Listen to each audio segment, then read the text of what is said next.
En un apartado rincón de las lomas, entre montañas cubiertas por un manto de niebla, se encontraba el pequeño Valle Seco, un pueblo marcado por su dureza y las dificultades que enfrentaban sus habitantes. Los inviernos eran fríos y las cosechas se volvían cada vez más escasas, arrastrando a la comunidad a una constante lucha por sobrevivir. Era un lugar donde las tradiciones y las miradas despectivas tejían un ambiente donde la diferencia era siempre un estigma. En ese lugar vivía Felipe, un niño que desde su llegada al mundo había sido rechazado por todos. Nadie conocía su origen exacto. Algunas personas murmuraban que su madre había llegado al pueblo una noche tormentosa y que había muerto al darlo a luz. Otros decían que su existencia era una maldición, un castigo divino, como si su sola presencia fuera una afrenta. En todo caso, el pequeño Felipe vivía apartado, como un paria en su propio hogar.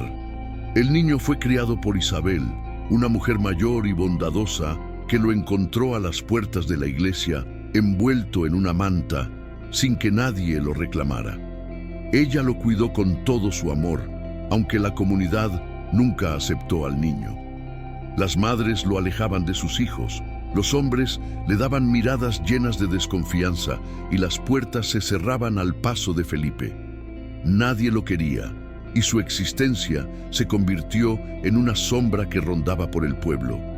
Con el paso de los años, Felipe creció en soledad. Las palabras hirientes y las miradas llenas de desprecio se grababan en su alma. Pero él nunca replicó. Aprendió a caminar con la cabeza baja, a soportar el peso de su rechazo y a no esperar nada de aquellos que lo despreciaban. La única persona que lo trataba con cariño era Isabel. Ella le decía cada noche: «No dejes que el odio te convierta en uno de ellos, hijo mío. Dios tiene un propósito para ti». Pero Felipe no entendía cómo un propósito podía existir en medio de tanta tristeza y rechazo. Todo cambió cuando el pozo del pueblo, que proveía agua a todos, comenzó a agotarse. Los habitantes de Valle Seco dependían de un solo manantial que por generaciones había sido suficiente. Pero el agua comenzó a escasear, el nivel bajó rápidamente y las cosechas comenzaron a secarse. El pánico se desató. «Es una maldición», gritaban algunos. «Si no encontramos una solución, moriremos de sed», decían los demás. El alcalde convocó a los hombres más fuertes para organizar expediciones en busca de una nueva fuente de agua. Sin embargo, todas las rutas que intentaron tomar terminaron en caminos inaccesibles, montañas traicioneras o tierras áridas. La desesperación creció y con ella la sensación de que el pueblo estaba condenado. Fue entonces cuando Felipe, que había estado callado durante todas las discusiones, recordó algo que había explorado cuando era pequeño: un sendero oculto en la montaña, una grieta entre las rocas que, años atrás, había dejado escuchar el murmullo del agua. Un río subterráneo podría ser la única esperanza para salvarlos. Con el corazón lleno de una mezcla de miedo y esperanza, Felipe intentó contarles a los demás, pero su voz fue apagada de inmediato. «Tú no tienes derecho a hablar», le espetó uno de los hombres. «Eres un niño maldito. Es culpa tuya que el agua se haya ido», dijeron. Las palabras le dolieron, pero Felipe no se rindió. Si nadie quería escucharle, él iría solo a buscar el agua. Apenas amaneció, partió sin decirle nada a nadie. No tenía miedo de morir. Su única motivación era salvar a Isabel, la única persona que lo había tratado con amor. La travesía no fue fácil. Subió las montañas y atravesó terrenos ásperos y difíciles, con los pies descalzos y la mente enfocada en su objetivo. Horas después llegó a la grieta que recordaba, se arrastró entre las rocas y finalmente escuchó lo que tanto esperaba: el sonido del agua corriendo. El corazón le dio un vuelco, pero la alegría fue breve. El acceso al río estaba bloqueado por enormes piedras. Felipe sabía que no podía moverlas solo, así que decidió regresar al pueblo. Sabía que si no lo hacía, todo estaría perdido. El pueblo lo vio llegar cubierto de polvo y con las manos arañadas. Sin aliento, corrió hasta la plaza y gritó: «Sé dónde hay agua, un río subterráneo». La gente lo miró con desconfianza. «¿Por qué deberíamos creerte?», Zrenia preguntó uno de los hombres. Felipe sintió el nudo en la garganta, pero entonces una voz se alzó entre la multitud. «Yo le creo». Era Isabel. La anciana se adelantó, colocó una mano sobre el hombro de Felipe y dijo: «Toda su vida lo han rechazado, pero ahora que nos ofrece la oportunidad de salvarnos, seguiremos despreciando a este niño que no ha hecho más que ayudarnos». Las palabras de Isabel hicieron que el pueblo callara. Por primera vez, Felipe fue escuchado. Ese mismo día, un grupo de aldeanos siguió a Felipe hasta la grieta y al ver el río subterráneo con sus propios ojos, comprendieron el error que habían cometido. El niño, al que siempre habían rechazado, los había salvado. Ezequiel, el herrero del pueblo, se inclinó sobre el río y metió las manos en el agua fría. «Es real», murmuró. «Dios santo».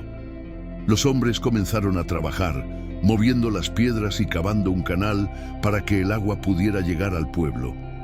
Durante 3 días trabajaron sin descanso. Por primera vez, Felipe no era invisible. Ya no era el extraño ni el niño al que todos despreciaban. Al 4.º día, cuando el último obstáculo fue removido, el agua fluyó con fuerza, inundando el pozo del pueblo. Los aldeanos gritaron de alegría. Por fin, el agua regresó. Pero el pueblo no olvidó quién los había salvado. Felipe fue abrazado por Isabel, con lágrimas en los ojos. Los demás aldeanos se acercaron uno por uno. «Nos equivocamos contigo», dijo Ezequiel. «Te hemos rechazado toda tu vida, pero tú nos salvaste». Todos los ojos se volvieron hacia Felipe, que con humildad aceptó su perdón. «Dios me dio lo que más necesitaba», dijo con serenidad: «un propósito». Desde ese día, Felipe dejó de ser un extraño en su hogar. El pueblo lo aceptó como uno de los suyos, y su vida, que había sido marcada por el rechazo, ahora estaba llena de propósito y amor. A lo largo de los años, Felipe aprendió que la verdadera fuerza no radica en la aprobación de los demás, sino en la perseverancia a pesar del rechazo. En su corazón siempre había creído que su vida tenía un propósito más grande que cualquier sufrimiento momentáneo. A veces, el dolor que uno lleva en el alma es el precio de una lección que solo se puede aprender a través del sacrificio. Felipe nunca esperó ser el Salvador, nunca buscó la gratitud de los demás. Él simplemente seguía adelante, impulsado por un amor incondicional por Isabel, la única que nunca dejó de creer en él. Al final, fue ese amor lo que lo llevó a encontrar lo que otros no podían ver, algo tan vital como el agua, tan esencial como el aire, algo que el pueblo entero necesitaba para sobrevivir. La aceptación que Felipe había buscado toda su vida no llegó de la manera que había imaginado. No fue un reconocimiento en público ni un aplauso de la multitud, sino algo mucho más profundo. Fue en el silencio de la noche, cuando él se encontraba solo, que comprendió que lo que realmente importa es la paz interior que se obtiene al cumplir con el propósito que Dios tiene para ti. En ese momento, Felipe entendió que el propósito no es algo que se encuentra en los demás, sino en uno mismo, en el coraje de seguir adelante sin importar los obstáculos que se presenten. A veces, la gente se pierde en la búsqueda de la aceptación ajena, olvidando que, en realidad, lo que realmente define nuestro valor es la capacidad de amarnos a nosotros mismos y de aceptar nuestra propia historia. Felipe nunca tuvo una vida fácil, pero encontró su fuerza en la aceptación de su ser, en reconocer que su dolor era solo una parte de lo que lo había convertido en quien era. El rechazo que experimentó no lo definió, sino que le dio la oportunidad de descubrir su propio corazón y su capacidad de hacer el bien sin esperar nada a cambio. Es curioso cómo el destino a veces nos lleva a lugares inesperados y cómo cuando menos lo esperamos, las decisiones que tomamos pueden cambiar no solo nuestras vidas, sino las de aquellos que nos rodean. Felipe fue la prueba viviente de que el rechazo de la sociedad no determina el valor de una persona. Él encontró su propósito no en el reconocimiento, sino en la acción, en la voluntad de ayudar a los demás, incluso cuando éstos no lo habían considerado digno de ser ayudado. Y cuando finalmente fue escuchado, no fue por la necesidad de ser aceptado, sino porque su corazón, puro y lleno de fe, había guiado a su pueblo hacia lo que más necesitaban. La vida de Felipe es un recordatorio para todos nosotros de que no debemos permitir que el juicio ajeno dicte nuestro destino. A veces somos nuestros peores críticos, creyendo que no merecemos amor o aceptación por lo que otros piensan de nosotros. Pero lo que realmente importa es la verdad que llevamos dentro, la autenticidad de nuestras acciones y el amor que somos capaces de dar. Felipe enseñó a su pueblo una valiosa lección. La verdadera fuerza no viene de la lucha por la aceptación, sino de la valentía de ser uno mismo, de seguir adelante a pesar de los obstáculos y de encontrar en cada desafío una oportunidad para crecer y hacer el bien.